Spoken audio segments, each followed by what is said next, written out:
All right, I am taking you on a tour of 5 Wicket Street apartment 4. Mind you, we are all decorated for Christmas here.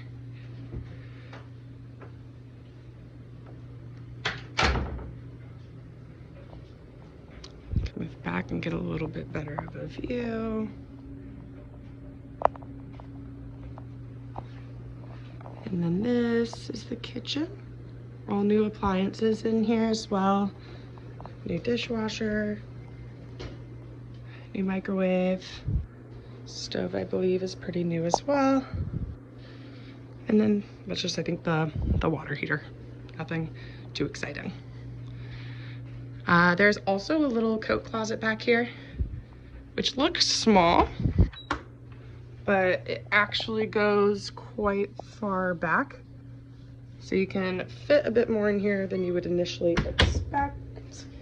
The fireplace is electric. You can turn the heat on or off, as well as just the little light, which is what I'm doing right now. This is the master bedroom. Also known as kitty cat's room. This will give you a better view here. It's got those little built-in shelves in the back. And then there's the bathroom that is en suite. This has storage in it here and there as well, and of course over the toilet. There's a little window.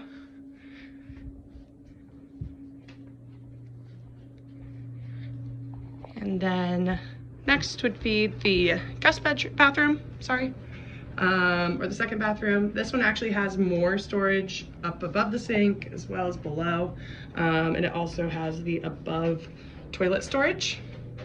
It's a decent sized shower. It's actually bigger than the one that's in the master. Water pressure is awesome. And then the washer and dryer are in the second bathroom as well. And they are very new, not had a problem with them at all.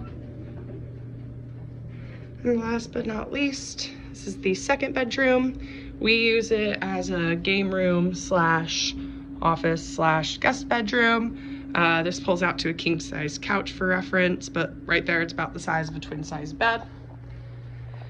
And as you can see, we have room for a desk, the TV, and some other fun stuff. This door goes up to the rooftop via the fire escape, which you can see right there. And, oh, the closet in here. That was one thing I'm forgetting. The closet, again, pretty decent size, especially if you optimize it with some shelves on the bottom for storage. And other than that, I think that's it.